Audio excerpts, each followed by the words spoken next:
চার মাযহাবের প্রধান যে মাযহাব, প্রথম যে মাযহাব যেটাকে ইমামুল আযম বলা হয়, সম্মানিত একজন ইমাম যিনি তাবেঈ, প্রসিদ্ধ মত অনুযায়ী তিনি কি আতবাউত তাবেঈন, তিনি কিন্তু তাবেঈ না, তিনি সাহাবীদেরকে পাননি, তিনি কি সাহাবীদেরকে পাননি, সাহাবীদেরকে দেখেনি, যদিও সাহাবীদের যুগে তিনি ছিলেন, যদিও সাহাবীদের যুগে কি তিনি ছিলেন।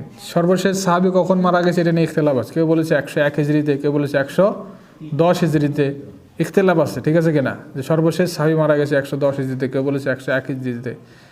তো সাহাবীদের সময় আবু হানিফা ছিল, কিন্তু সাক্ষাৎ কারো সাথে হয়নি। তাহলে প্রসিদ্ধ মত অনুযায়ী তিনি কি তাবেঈ, কারণ তার উস্তাদ হলো কি তাবেঈ, তার শিক্ষক কি তাবেঈ, তাহলে অবশ্যই তিনি কি তাবেঈ, প্রসিদ্ধ মানে সম্মানিত একজন কি ইমাম, সম্মানিত একজন ইমাম রাহিমাহুল্লাহ। কিন্তু আমাদের হয়তোবা হানাফি বা আবু হানিফা এরকম নাম শুনলে আমাদের মাথায় একটা ভুল ধারণা আসে, কিন্তু এইগুলো ধারণা রাখা ঠিক না, আমাদের অন্তরটাকে প্রসারিত করতে হবে, ঠিক আছে। তিনি ছিলেন একজন বিজ্ঞ আলেম, জ্ঞানী, এবং তার জ্ঞান, অগাধ জ্ঞান আল্লাহ রাব্বুল আলামিন তাকে দিয়েছিলেন। তিনি ছিলেন একজন ইবাদত গুজারি, আল্লাহর একজন সৎ বান্দা। তা আমরা তার ব্যাপারে সুধারণা রাখবো, তার ভালোটা আমরা কি গ্রহণ করার চেষ্টা করব। তাহলে তার নাম হচ্ছে কি আর-নু'মান ইবনু সাবিত ইবনু আয-যুতি, আর-নু'মান ইবনু সাবিত ইবন আয-যুতি, জা ওয়াও তাইয়া, জা ওয়াও তাইয়া, যুতি। তিনি জন্মগ্রহণ করেছেন কুফায়, জন্মগ্রহণ করেছেন কুফায় 80 হিজরিতে। কত হিজরিতে? 80 হিজরিতে। তিনি মূলত ছিল ফারাসি বলে না, ফারসি বংশগত চলে গেছেন, জন্মগ্রহণ করেছেন কুফায়, তিনি অবস্থান করেছেন কি কুফায়। তিনি মৃত্যুবরণ করেছেন 150 হিজরিতে। কত হিজরিতে? 150 হিজরিতে। তার প্রসিদ্ধ শিক্ষক হাম্মাদ ইবনে আবি সুলাইমান, প্রসিদ্ধ শিক্ষকের একজন হাম্মাদ ইবনে আবি সুলাইমান। আতা ইবনে আবি রবাহ, বিখ্যাত তাবেঈ, প্রসিদ্ধ তাবেঈ আতা ইবনে আবি রবাহ। ইকরিমা মাওলা ইবনে আব্বাস, ইকরিমা মাওলা ইবনে আব্বাস রাদিয়াল্লাহু আনহুমা। নাফে মাওলা ইবনে ওমর রাদিয়াল্লাহু আনহুমা। এগুলো কার?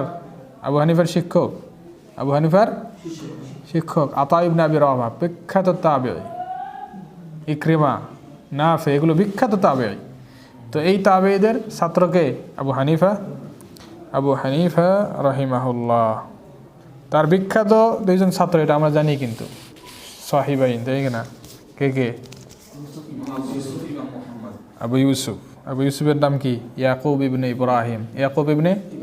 ইব্রাহিম আবু ইউসুফ, প্রসিদ্ধ আবু ইউসুফ। আরেকজন হচ্ছে মুহাম্মদ ইবনে হাসান আশ-শাইবানি, মুহাম্মদ ইবনে হাসান। এটা ইমাম আবু হানিফার দুইজন প্রসিদ্ধ ছাত্র, যাদেরকে বলা হয় সাহিবাইন। কি বলা হয়? সাহিবাইন। তাহলে আবু হানিফার সংক্ষিপ্ত জীবনী নাম কি? তো নু'মান ইবনু সাবিত ইবনু যুতি, জন্ম 80, মৃত্যু 150 হয়েছে। বাস, খালাস, এতটুকু জানলেই কি মোটামুটি ঠিক আছে। প্রসিদ্ধ দুইজন ছাত্র আবু ইউসুফ, মুহাম্মদ ইবনে হাসান আশ-শাইবানি, প্রসিদ্ধ শিক্ষক ইকরিমা, নাফে, আতা ইবনে আবি রবাহ, ঠিক আছে, খালাস। এখন আমরা আসবো উসুলুল মাযহাব ইমাম আবু হানিফা। এটা আমাদের জন্য গুরুত্বপূর্ণ যে ইমাম আবু হানিফা রাহিমাহুল্লাহ কোন কোন উসুলকে সামনে রেখে তিনি কি করেছেন? মাসালা ইস্তেমবাদ করেছেন, ঠিক আছে কিনা? যেমন আমি একটা মাসালা ইস্তেমবাদ করলাম, এটার দলিল কি? ঠিক আছে, এটার দলিল কি? কোরআন অথবা সুন্নাহ অথবা ইজমা অথবা কিয়াস, এগুলোকে বলা হয় কি? উসুল, ঠিক আছে না? এই উসুলের উপর ভিত্তি করে আমি এই মাসালা সাব্যস্ত করেছি। তাহলে ইমাম আবু হানিফা রাহিমাহুল্লাহর কিছু উসুল আছে, সেই উসুলের উপর তিনি নির্ভর করে কিছু মাসালা তিনি কি করেছেন? ইস্তেমবাদ করেছেন, সেই উসুলগুলো আমাদের জানতে হবে। যদি আমরা জানি তাহলে তার বই পড়তে গেলে যদি এই বিষয়গুলো আসে তাহলে আমরা বুঝবো যে হ্যাঁ তিনি এই মাসালাটা এটার উপর ভিত্তি করে কী করেছেন, প্রাধান্য দিয়েছেন। তাহলে আমরা বলেছিলাম ইস্তামাদ্দু ইলমুল ফিকহ, ইস্তামাদ্দু ইলমুল ফিকহ মিন ইলা আদিল্লাতাইন, দুইটি আদিল্লা কি হয়েছিল, ইলমুল ফিকহ প্রসারিত হয়েছিল। কি আদিল্লা মুত্তাফাক আলাইহ, আদিল্লাতুন মুখতালাফ ফিহা। কিছু দলিল আছে যার উপর সবাই ঐক্যমত, কিছু দলিল আছে যেগুলোতে ইখতিলাফ আছে। এগুলোই কি উসুল, এগুলোই কি উসুল। তাহলে যেটার উপর সবাই ঐক্যমত সেটা কয়টা? কেউ বলেছেন তিনটি, কেউ বলেছে কি চারটি। সবাই ঐক্যমত, কোরআন, সুন্নাহ, ইজমা, কিয়াস। মনে থাকবে আদিল্লা মুত্তাফাক আলাইহ, এর উপর সবাই কি ঐক্যমত, বিশেষ করে তিনটার উপর, কোরআন, সুন্নাহ, ইজমা। কিয়াস নেই কারো কি আছে, মত পার্থক্য আছে, কিন্তু কিয়াসকেও আদিল্লা মুত্তাফাকের ভিতরে ধরা হয়। আদিল্লা মুত্তাফাকের ভিতরে কি ধরা হয়, কিছু কিছু কিতাবে এটা উল্লেখ করা আছে। আমরা কোরআন থেকে কেউ যে দলিল দেয়, কারো কোনো কথা থাকবে? সুন্নাহ থেকে, ইজমা থেকে না, কোনো কোনো প্রশ্ন করা যাবে না। যদি প্রমাণিত হয় কোরআন থেকে, সহিহ সুন্নাহ থেকে, সঠিক ইজমা থেকে, তাহলে এখানে আর কোনো কথা বলা, ওটা সাব্যস্ত হবে। কি হবে? বুঝে আসছে? বাদবাকিগুলো হচ্ছে মুখতালাফ আলাইহ, মুখতালাফ ফিহা, সেখানে ইখতিলাফ আছে, কারো কাছে এটা গ্রহণযোগ্য, কারো কাছে গ্রহণযোগ্য না। আমরা সেগুলো জানার চেষ্টা করব। তাহলে উসুল মাযহাবুল ইমাম আবু হানিফা, এক নম্বর হচ্ছে আল কোরআনুল কারীম। এক নম্বর কি? কোরআনুল কারীম, আদিল্লা মুত্তাফাক আলাইহ। এক নম্বর কোরআনুল কারীম। সর্বপ্রথম তিনি কোনো মাসালা খুঁজতে গিয়ে, কোনো মাসালা ইস্তেমবাদ করতে গিয়ে সর্বপ্রথম ইমাম হানিফা দলিল খুঁজেছেন কোথায়? কোরআনে। এটা তার প্রথম উসুল, এটা তার কি প্রথম উসুল। তাহলে আমাদের কি সর্বপ্রথম দলিল খুঁজতে হবে কোথায়? কোরআনে। বুঝে আসছে কিনা? কোরআনে যদি আমরা না পাই তাহলে তারপরের ধাপে আমরা কি আসবো, কিন্তু আগে খুঁজতে হবে কোথায়? কোরআনে। দ্বিতীয়ত উসুল হচ্ছে ইমাম আবু হানিফার নিকট কি as-সুন্নাহ। কি সেটা? as-সুন্নাহ। কিন্তু এই সুন্নাতে গিয়ে কিছু আবার কথা আছে। ইমাম আবু হানিফার ক্ষেত্রে সুন্নাতে গিয়ে কিছু কথা আছে। সেটা কি? তিনি খবরে আহাদ গ্রহণ করতেন না। আবু হানিফা রাহিমাহুল্লাহ খবরে আহাদ তিনি কি করতেন না? কখন কখন? যদি খবরে আহাদ মনে করো ইজমার সাথে, কিয়াসের সাথে আর খবরে আহাদের সাথে যদি দ্বন্দ্ব লাগে, একটা খবরে আহাদ আছে, ইজমা আছে, কিয়াস আছে, তাহলে ইমাম হানিফা কী করতেন? আগে ইজমা গ্রহণ করতেন, ইজমাতে না পেলে কিয়াস নিতেন, কিয়াস না পেলে তারপরে চিন্তা করতেন। কিন্তু খবরে আহাদ তিনি কিয়াসের আগে গ্রহণ করতেন না। বুঝে আসল? কিন্তু খবরে আহাদ দলিল নাকি দলিল না? আহলুল কালামদের নিকট কিনা খবরে আহাদ দলিল না, বা অনেকের নিকট খবরে আহাদ দলিল না, কিন্তু খবরে আহাদ আমাদের নিকট কি দলিল। তার দলিল কি? মুআয ইবনে জাবালের হাদিস, সেটা একটা কি দলিল। খবরে আহাদের দলিল হওয়ার দলিল কি? মুআয ইবনে জাবালের হাদিস। সূরা হুজরাতের যে আয়াত, ইন জাআকুম ফাসিকুম বিনাবাইন ফাতাবাইয়ানু, তাই কিনা? দলিল কোথায় তাহলে? খবরে আহাদের দলিল হলো এটা। ফাসেক যদি খবর নিয়ে আসে তাহলে যাচাই বাছাই করো, তাহলে এটা এই আয়াত দ্বারা খবরে আহাদের দলিল পাওয়া গেল। মাফহুম মুখালাফা কি? এখানে দলিলটা কি?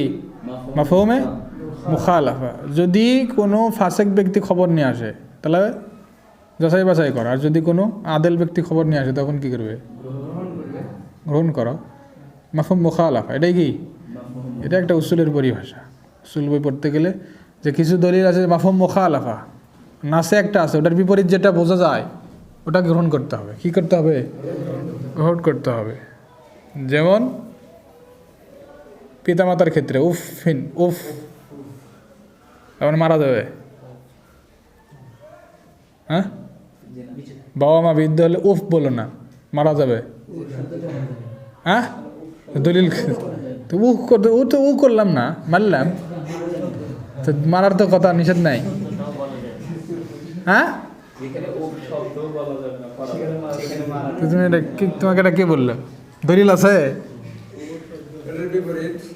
মাফহুম মুখালাফা, মাফহুম যেখানে এটাই হবে না ওটা কেমন হয়, তাই কি না? যদি ফাসেক ব্যক্তি খবর নিয়ে আসে যাচাই বাছাই করতে হবে, আর আদেল ব্যক্তি খবর নিয়ে আসলে গ্রহণ করতে হবে। এটাই কি খবরে আহাদের দলিল? ফাসেক কি একজন না দুইজন? একজনের কথা বলা হয়েছে। একজন ফাসেক আসলে যাচাই বাছাই করো, একজন আদেল আসলে গ্রহণ করো, এটাই তো খবরে আহাদের দলিল। বুঝা গেল না? যায় নাই?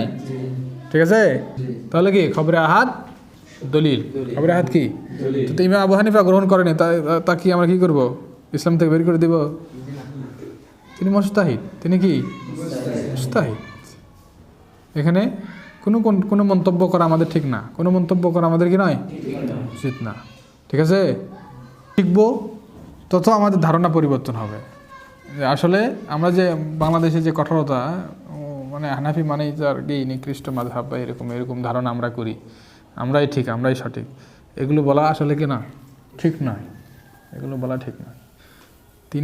তিনি হচ্ছেন ইমাম মালিকের কি উস্তাদ, তিনি ইমাম মালিকের উস্তাদ, ইমাম মালিক ইমাম শাফির উস্তাদ, ইমাম শাফি আহমদ বিন হাম্বলের উস্তাদ, উস্তাদের উস্তাদের উস্তাদ। তাকে নিয়ে আমরা এরকম কমেন্ট করি, তো এটা ঠিক না। আমরা তার সম্পর্কে জানিই না, এই জন্য কমেন্ট করি। যদি জানতাম তাহলে আমরা বলতাম না। বুঝে আসছে কি না? এই জন্য জানতে হবে।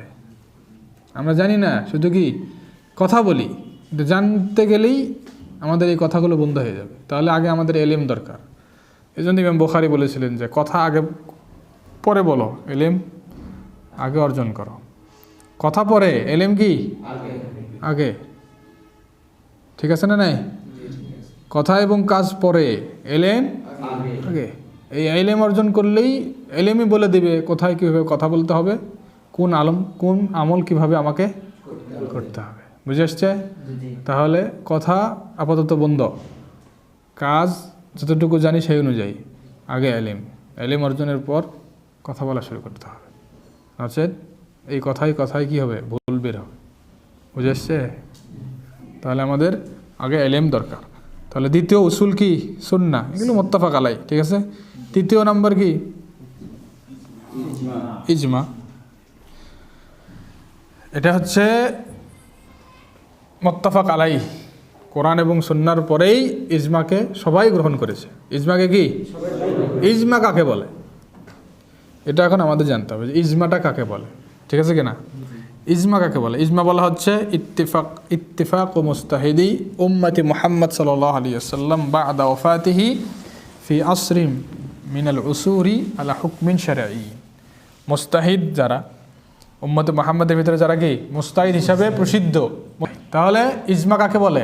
রাসূল সাল্লাল্লাহু আলাইহি ওয়াসাল্লাম উম্মতে মুহাম্মাদের মধ্যে থেকে যারা মুস্তাহিদ হিসাবে সুপ্রতিষ্ঠিত, এই মুস্তাহিদেরা রাসূল সাল্লাল্লাহু আলাইহি ওয়াসাল্লামের মৃত্যুর পর যুগের মধ্যে কোনো এক যুগে কয়েকজন মুস্তাহিদ মিলে কোনো একটা শরঈ মাসালার ওপর সবাই কি হয়েছিল?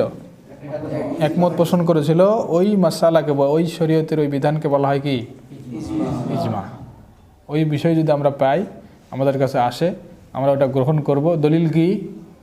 ওই মুস্তাহিদেরা, কয়েকজন মুস্তাহিদেরা বা মুস্তাহিদ গুণ এই মাসালার উপর তারা ঐক্যমত পোষণ করেছে, কোনো ইখতিলাফ করেনি, বিধায় আমরা এটা গ্রহণ করতেছি। কারণ আল্লাহ রাসূল সাল্লাল্লাহু আলাইহি ওয়াসাল্লাম বলেছেন যে আমার এই জাতি কখনো পথভ্রষ্টতার উপর একত্রিত হবে না, তাই কিনা?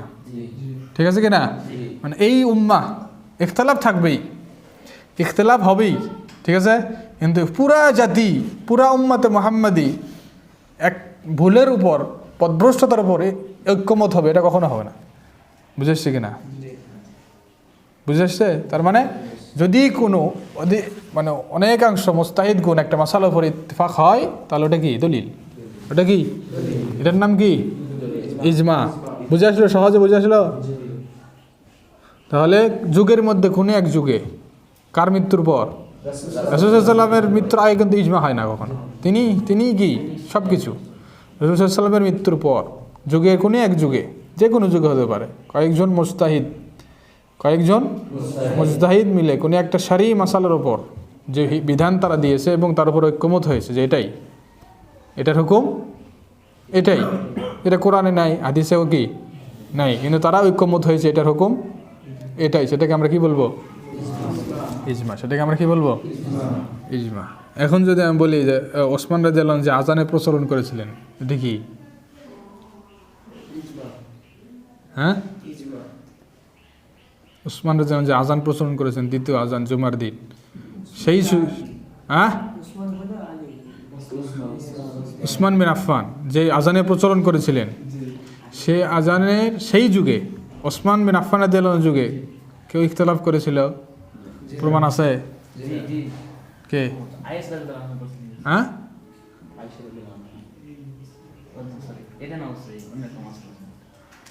তাহলে আজানের ব্যাপারে কোনো ইখতিলাফ ছিল না। ওই জামানায় সাহাবী ছিল অসংখ্য সাহাবী। ওসমান বিন আফফানের জামানায় শুধু আবু বকর ওমর মৃত্যুবরণ করেছে, আর তো অনেক সাহাবী মারা গেছে, কিন্তু প্রসিদ্ধ সাহাবীগুলো কি? মুফতিগুলো ছিল, কিবারুল মুফতি, মানে বড় মুফতিদের একজন আলী বিন আবি তালিব, তিনি জীবিত ছিলেন। কিবারুল মুফতিদের মধ্যে থেকে আয়েশা রাদিয়াল্লাহু আনহা, তিনি জীবিত ছিলেন। আরও বড় বড় মুফতিরা জীবিত ছিল। কেউ ইখতিলাফ করেছে যে এটা হবে না, মানি না, মানব? তো ওটা কি? ইজমা। তো ওটা নিয়ে এত চুলকানি খেয়ে কোথায়? আমাদের মানে মন মানসিকতা এমন পর্যায়ে চলে গেছে যে রাসূল সাল্লাল্লাহু আলাইহি ওয়াসাল্লাম জামানায় ছিল না তো মানবো না, তুমি খালি ওটাই মানো, আর মানা লাগবে না। তাহলে দিন মানা কি? যেগুলো নামাজ, ফিকহুন নাওয়াজিল আছে। ফিকহুন নাওয়াজিল মানে বর্তমান যে নতুন নতুন বিষয়গুলো যে তৈরি হয়, নাওয়াজিল মানে যে নাজিল হয়, নতুন নতুন বিষয় যেগুলো আগে ছিল না, ওটার তো একটা বিধান আছে কি না? বিধান তো দিবে। আমাদের যারা মুজতাহিদ ফুকাহে, বর্তমান যারা মুফতি, তারা ওটার কি ফতোয়া দিচ্ছে কিনা? তো ওটা আমরা গ্রহণ করবো না? না বলবো যে রাসূলের জামানা ছিল না, থো রেখে দে। তো ওসমান বিন আফফান রাদিয়াল্লাহু আনহু আজান তৈরি করেছিলেন, এটা শখে না। উনি কে? ওনার সম্পর্কে তো জানতে হবে নাকি? উনি কে ছিলেন? রাসূল সাল্লাল্লাহু আলাইহি ওয়াসাল্লামের একজন 2 মেয়ের কি স্বামী, 2 মেয়ের স্বামী ছিলেন। এমন সম্মান, তার মর্যাদা কি? ফেরেশতারা তাকে দেখে কি করে? লজ্জাবোধ করে, তাই কি না? এত বড় সম্মানিত আশারে মুবাশশারা, তিনি শহীদদের একজন। কিসের একজন? শহীদদের একজন। এত বড় একজন সাহাবী একটা মাসালা বের করলেন, এমনি শখ করে, দিনের সাথে খেলতামাশা করে বের করেছে নাকি? প্রয়োজনে তো বের করেছে। তিনি একজন মুজতাহিদ, প্রয়োজনে বের করেছে। তো সেই প্রয়োজন যদি আমাদের সময় দেখা দেয়, তাহলে আমরা সেটা মানলাম, পালন করলাম। যদি ওই প্রয়োজন দেখা না দেয়, আমরা এটা পালন করলাম না, এটাই তো সেটা হবে না, সেটা বিদআত, সেটা আউট, দিন ইসলামের বাহিরে, এগুলো বলার সুযোগ আছে? তোমরা কি বুঝলে? ইজমার সংজ্ঞা দেখি বোঝা গেল, এটা কি বলা যাবে? আর কেউ যদি ইখতিলাফ করতো তাহলে বুঝতাম যে হ্যাঁ কিছু ইখতিলাফ ছিল। আলী রাদিয়াল্লাহু আনহু ইখতিলাফ করেছে, আয়েশা রাদিয়াল্লাহু আনহা ইখতিলাফ করেছে, সাহাবীরা ইখতিলাফ করেছে, এই কথা কেউ বলে না যে ইজমা। তাহলে যদি ওটা ইজমা না হয় তাহলে ইজমা কোনটা? যদি ওটা ইজমা না হয় তাহলে ইজমা কোনটা, তাই কিনা? আমি একটা জিনিস বের করলাম বা তৈরি করলাম, আর আমার সাথে যেগুলো মুফতিরা ছিল তারা চুপ থাকলো বা সম্মতি দিল, কোনো কথা বললো, এটা ইজমা না? এটাই তো ইজমার সংজ্ঞা। তিনি একটা বিধান চালু করেছেন, আর কেউ কথা বলেনি, সেটা প্রতিহত কেউ করেনি। সাহাবীরা কি মনে হয় যে একটা ভুল তৈরি হবে, সাহাবীরা হা করে চায় থেকে দেখবে? কি মনে হয়? আবু সাঈদ খুদরি রাদিয়াল্লাহু আনহু কি বলেছিলেন মুআবিয়াকে? যে তুমি জাকাতুল ফিতর তুমি গম দিয়ে আধা সা গম দিবে, সেটা তোমার ব্যাপার, কিন্তু আমি 1 সাই দিব। রাসূল সাল্লাল্লাহু আলাইহি ওয়াসাল্লাম 1 সা দিয়েছে, আমি 1 সাই দেব, আমি ওটা মানবো না যে এই গমের দাম বেশিতে আধা সা দিব। বলেনি আবু সাঈদ খুদরি? মিম্বারে কাপড় টেনে ধরে বলেনি? তো সাহাবীরা জীবিত থাকবে আর রাসূল সাল্লাল্লাহু আলাইহি ওয়াসাল্লামের বিরোধী কাজ হবে, সাহাবীরা মানবে? তিনি একজন সাহাবী, তার সঙ্গে ছিলেন সাহাবী। রাসূল সাল্লাল্লাহু আলাইহি ওয়াসাল্লামের স্ত্রীগণ ছিলেন, সব অনেক সাহাবী ছিল, কিছুই তারা বলল না। আর আমরা কি ফতোয়া দিচ্ছি চলবে না, আমরা ফতোয়া দিচ্ছি বিদআত। তিনি যদি ভুল করেও থাকেন সেটা তার ব্যাপার, কিন্তু তার উপরে ইজমা হয়েছে তো নাকি? ইজমা হয়েছে তো। যদি কেউ ভুল ধরে থাকে, তাহলে আমার জানা নাই, হয়তো বা ভুল কেউ ধরতে পারে, সেটা বলে দাও, যে ইনি এটা বিধান চালু করেছে, অমুক সাহাবী এর বিরোধিতা করেছে, বললেই তো হয়। সেটা তো কেউ বলে না, খালি বলে যে চলবে না, খালি বলে চলবে না, খালি বলে চলবে না। কারণটা দেখতে হবে, কী কারণে তিনি প্রচলন করলেন, তাই কি না? কী কারণে দুই আজানের প্রচলন হলো? আগের জামানায় দরকার পড়লো না, তার জামানায় পড়লো কেন? আগের জামানায় লোক সংখ্যা কম ছিল, তার জামানায় ইসলামের বিজয় বেশি হয়েছে, বা উমরের জামানায় ইসলামের বিজয় বেশি হয় নাই? পৃথিবী শাসন করেছে ওমর বিন খাত্তাব, তারপরে ওসমান আসছে না, তাই কি না? তাহলে ওসমানের জামানায় ইসলাম কি আরও বিস্তৃত হচ্ছে, সমস্যা আরও তৈরি হচ্ছে। তাহলে সেই জামানায় তো এরকম আমাদের মতো মাইক বা আওয়াজ পৌঁছানোর মতো সময় ছিল। তিনি এই জন্য বাজারে একটা কি আজান দিতেন সতর্কতামূলক, বাজারে একটা আজান দিতেন সতর্কতামূলক, যে তোমরা প্রস্তুতি নাও, নামাজের কি সময় কাছাকাছি চলে আসছে, সতর্কতামূলক। ওই প্রয়োজন যদি আমাদের জামানায় বর্তমান দেখা দেয়, আমরা সেটা দিতে পারি। যদি দেখা না দেয়, আমরা দিব না। এটাই তো সমাধান।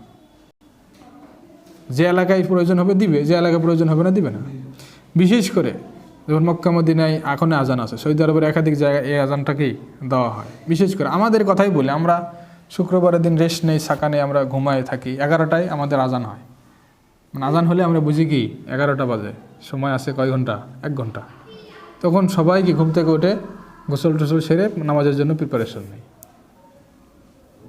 মানে এই যে সতর্কতা, এই কারণটাই ছিল ওসমান বিন আফফানের জামানায়, যে তোমরা কি সতর্ক হও, বাজার দোকানপাট কি গুছায় নাও, নামাজে যেতে হবে।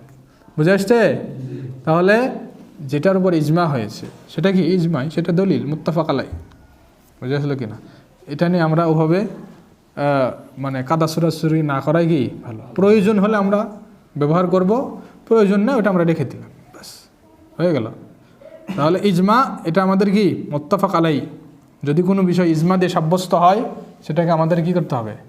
সাধ্য অনুযায়ী মানতে পালন করতে হবে, যদি তার প্রয়োজন আমরা কি প্রয়োজন দেখা দেয়। তাহলে ইজমা ছিল ইমাম আবু হানিফার কি তৃতীয়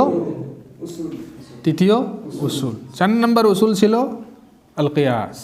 এটা প্রসিদ্ধ, আমরা সকলেই জানি যে আবু হানিফা রাহিমাহুল্লাহ অধিকাংশ মাসালা কিসের উপর ভিত্তি করে দিয়েছেন? কিয়াসের উপর ভিত্তি করে দিয়েছেন।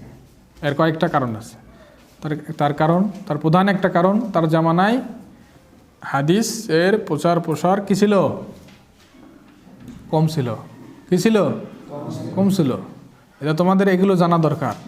তোমরা মসজিদে খুতবা দাও, আমি এটা আগের দার্সেও বলেছি, তোমরা মসজিদে খুতবা দাও, তোমরা মানুষের সাথে চলাফেরা করো, সাধারণ মানুষের সাথে তোমরা কি চলাফেরা করো। তোমাদের কাছে মসজিদের ইমাম হিসাবে তোমাদের মার্তাবা তোমাদের কাছে আছে, তাই কি না? কিন্তু তুমি একটা মসজিদের ইমাম বা খতিব, সেই গ্রামের মানুষের কাছে তোমার সম্মান কি? তাদের কাছে কি? তারা কিন্তু সম্মান দিয়ে কথা বলে, মর্যাদা দিয়ে ভালোবাসে তোমাদেরকে। তারা মনে করে যে সে আমার দিনের বিষয়ে সলিউশন দিতে পারে, এই বিশ্বাস তাদের কি আছে। সেই জায়গা কিন্তু তোমাকে সঠিকভাবে সৎভাবে কী করতে হবে? শরীয়তের বিষয় নিয়ে কথাবার্তা বলতে হবে। তো তুমি যদি বিষয়গুলো না জানো, একটা বিষয়ে ভুল ফতুয়া দিলে আর সেটার উপর ওই ভাই আমল করলো, তাহলে তো তোমার জিন্দেগিও নষ্ট হয়ে গেল। বুঝে আসছে কি না? তাহলে খতিব যারা মানুষের সাথে যারা চলাফেরা করে, মানুষ সাধারণ জনসাধারণ, ছাত্র সাথে না, জনসাধারণ আলেমদের সাথে না, জনসাধারণের সাথে তাদের খুব সেন্সিটিভ হিসেবে চলাফেরা করতে হবে। যেটা পারবা না সেটা বলবে যে পারি না বা জানি না, যেটা সঠিকভাবে ইলমে ইয়াকিনের সাথে যেটা জানবা দলিল সহকারে, সে বলবা যে আমি এটা জানি বা এটার উত্তর। ঠিক আছে? তাহলে এই বিষয়গুলো আমাদের জানতে হবে। যদি আমরা না জানি তাহলে আমরা কি সঠিক উত্তর দিতে পারবো না। তাহলে 4 নম্বর যে বিষয় ছিল সেটাকে কিয়াস। কিয়াস কাকে বলে? কিয়াস বলা হয় ইলহাকু ফারঈন বি আসলিন, মানে মূলের সাথে একটা শাখাকে কি করা? যুক্ত করা। মূলের সাথে কি করা? একটা শাখাকে যুক্ত করে ফি হুকমিন, কোন একটা হুকুমের ব্যাপারে, লিইল্লাতিন জামিআতিন বাইনাহুমা, যেই কারণটা দুটার ভিতরেই পাওয়া যায়। যেই কারণটা কি দুটার ভিতরেই পাওয়া যায়। বুঝে আসছে কিনা? যেমন মনে করো আমি একটা কাজ করলাম, আমি অজু করলাম, মনে করো অজু করলাম, অজু এটার কারণে অজু আমার ভঙ্গ হয়ে গেল, এটা কোরআন হাদিস দ্বারা প্রমাণিত। ঠিক আছে? যে এই কাজ করলে অজু আমার কি ভঙ্গ হয়ে যাবে। ওই কারণে ইল্লত, ওই কারণে কি অজু ভঙ্গ হয়ে যাবে। ঠিক কোরআন হাদিসের বাহিরে গিয়ে আরেকটা কি ইল্লত পাওয়া গেল, যেই ইল্লতটা ওই ইল্লতের সাথে মিলে যায়, যে ইল্লতটা কি, তাহলে এটা ব্যবহার না করে কেউ যদি এটা ব্যবহার করে তাহলে ওযু ভাঙবে না? ভাঙবে। দলিল কি? দলিল আছে? কোরআন হাদিসের দলিল নাই তো। কিয়াস? কিসের কিয়াস? যে এইটা করলে ওটা হয়, ওটা করলে এটাও হবে, কারণ ওই দুটা কি এক? ওই দুটা কি এক? মদ কি হারাম, নাবিজ কি? হ্যাঁ, নাবিজ হালাল,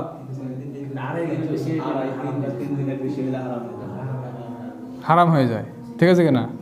তো এই যে হারাম হলো, তো দলিল কি? দলিল দলিল বুঝছি তো।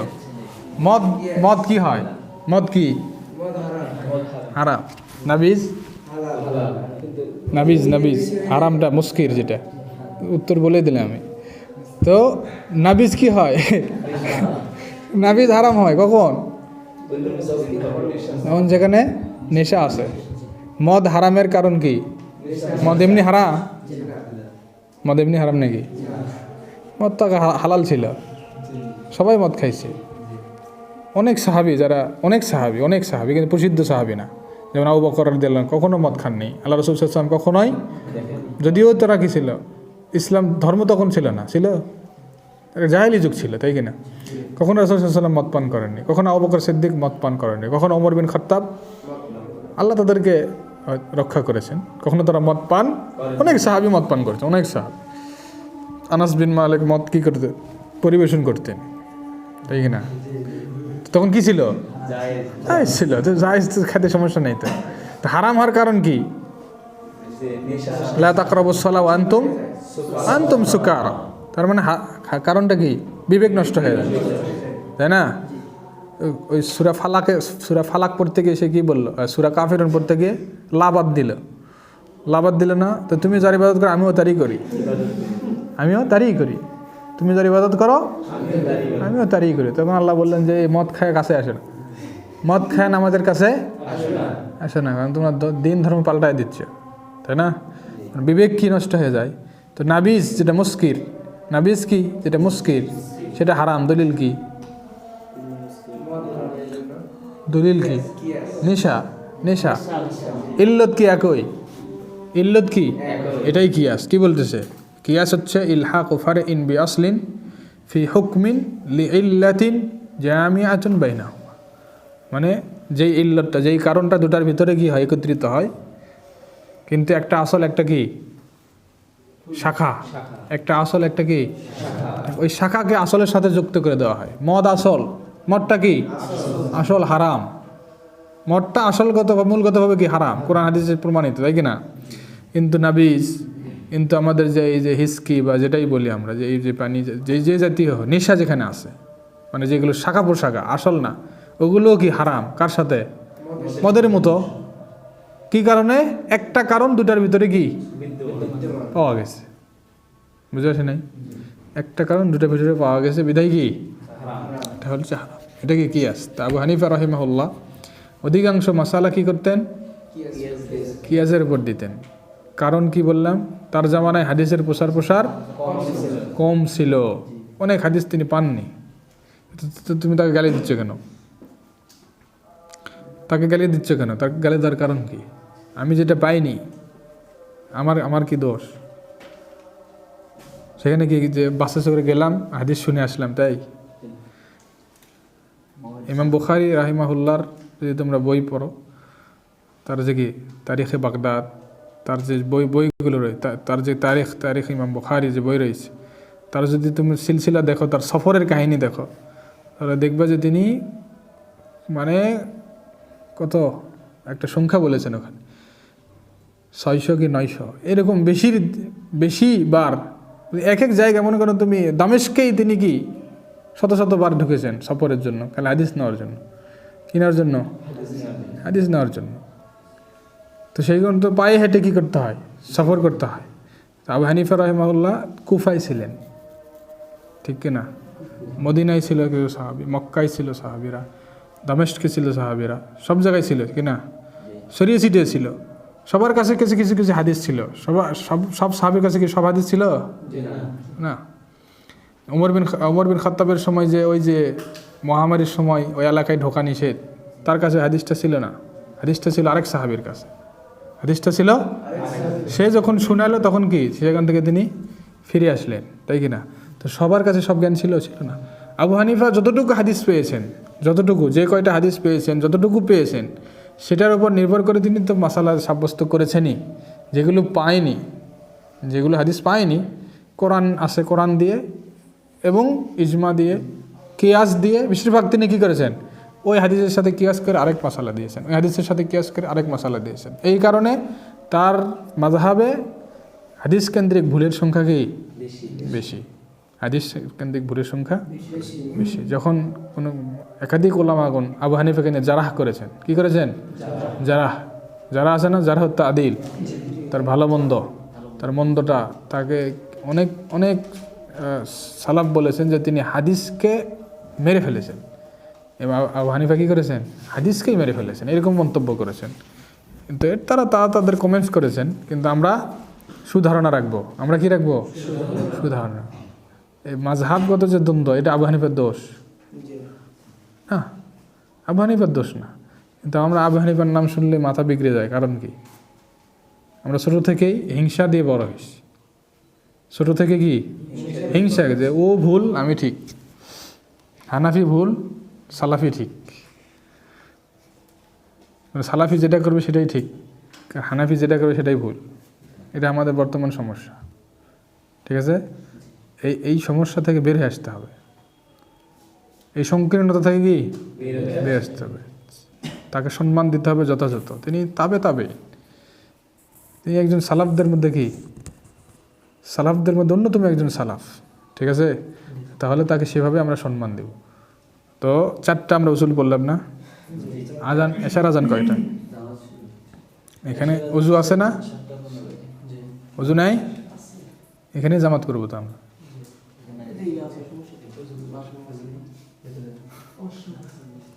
এখানেই জামাত করবো, করে শুরু করবো আবার ইনশাআল্লাহ।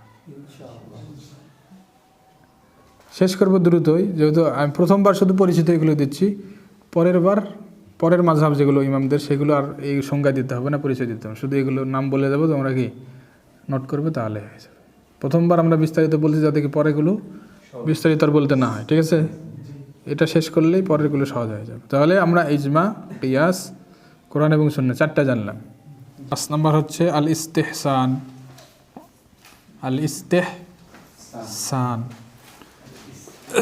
আল ইস্তেহসান ইমাম আবু হানিফার নিকট এটি হচ্ছে কিয়াসের পরপরই, কিয়াসের পরেই আবু হানিফার নিকট কি ইস্তেহসান। ইস্তেহসান হচ্ছে, এটা হচ্ছে বলা হয় আল কিয়াসুল আল খাফি, গোপন কিয়াস। কি কিয়াস? গোপন কিয়াস। একটা মাসালায় তিনি বললেন আস্তাহসিনু ফি হাযিহিল মাসালা, মানে আস্তাহসিনু হাযা, এটা বললেই মানে তিনি বুঝতে যাচ্ছেন এই মাসালার দলিল হচ্ছে ইস্তেহসান। উদাহরণ, যেমন কেউ একটা জমি কি করলো, ফসল ফলানোর একটা জমি অক্ষ করে দিল, সেটার ভিতরে একটা কূপ আছে উদাহরণস্বরূপ পানি পান করার, রাস্তা আছে, রাস্তা পরেও তো তৈরি করা যায়। কেউ একটা ফসল ফলানোর জন্য একটা জায়গা অক্ষ করলো, তো আমি যদি সেই জায়গায় একটা কূপ আছে, ওই কূপ থেকে যদি পানি পান করি, ওটা আমার জন্য বৈধ হবে কিনা? বা ওই জমির উপর দিয়ে যদি হেঁটে পার হয়ে যায়, রাস্তা তৈরি করি, ওই জমিকে যদি রাস্তা বানায়, এটা আমার জন্য বৈধ হবে কিনা? স্যার দলিল কি? ঠিক আছে না, বুঝে আসছে মশালা? তো ইমাম হানিফার নিকট তিনি এটাকে গিয়ে দিয়েছেন, ইস্তেহসান দিয়ে দলিল দিয়েছেন যে আস্তাহসিনু ফি হাযিহিল আমর। তো তিনি বলেছেন যে মানে ইস্তেহসান হচ্ছে যে এখান থেকে পানি পান করাও যাবে, এখান থেকে কি রাস্তাও মানে পথও চলা যাবে। দলিল কি? ইস্তেহসান। কেন? কারণ যে ব্যক্তি এটাকে অক্ফ করেছে, এটাকে ইস্তেহসানুল খাফি বলা হয় আবু হানিফার নিকট। আর কিয়াস হচ্ছে ইস্তেহসানুল জালি, প্রকাশ্য কি কিয়াস। আর ইস্তেহসান এটা হচ্ছে খফি মানে গোপনীয়। যেমন আমি যে জমিটা কী করেছি, অক্ফ করেছি, উদ্দেশ্য কি সেখান থেকে উপকার নেওয়া, তাই কি না? অক্ফ দেওয়ার উদ্দেশ্য কি? উপকার নেওয়া। তো আমি পানি পান করলাম না, রাস্তা গ্রহণ করলাম না, তাহলে যে উপকার কীভাবে নিলাম, তাই কি না? পানি পান করলে সেখান থেকে উপকার হলো, রাস্তা গ্রহণ করলে সেটা একটা উপকার হলো। তার মানে অক্ফ করার উদ্দেশ্য হচ্ছে উপকার, বিধায় আমি যেহেতু অক্ফ করেছি ওখানে পানিও পান করা যাবে, ওখানে রাস্তাও কি গ্রহণ করা যাবে। এটা দলিল কি? ইস্তেহসান। এটা হচ্ছে ইমাম আবু হানিফার একটা কি উসুল, ইমাম আবু হানিফার একটা উসুল। আর কিয়াসুল জালি হচ্ছে যে এটা প্রকাশ্য বিষয়, এটার সাথে ওটাকে কী করা হয়েছে? কিয়াস করা হয়েছে। যে তুমি ওটা দান করেছো, ওটা দান করার সময় তো নিষেধ করে নাই, ওইরকম আরেকটা জমি দান করেছো, তো এটা নিষেধ কে? ওখানে যেহেতু নিষেধ নাই, এটাও নিষেধ নাই। মানে কিয়াস প্রকাশ্য কি একটা কিয়াস প্রকাশ্য কি। আর গোপন মানে কি? ওটা সে প্রকাশ্যে বলে নাই, কিন্তু ওই অক্ফের ধরনে বোঝা যাচ্ছে যে কি ওর সাথে যা আছে সবার কি সব থেকে উপকার গ্রহণ করা বৈধ। এটার দলিল হচ্ছে ইস্তেহসান, এটাকে বলা হয় ইস্তেহসান। 6 নম্বর হচ্ছে কওলুস সাহাবী। 6 নম্বর হচ্ছে কওলুস সাহাবী। যেমন একটা মাসালা আসছে, সেই মাসালা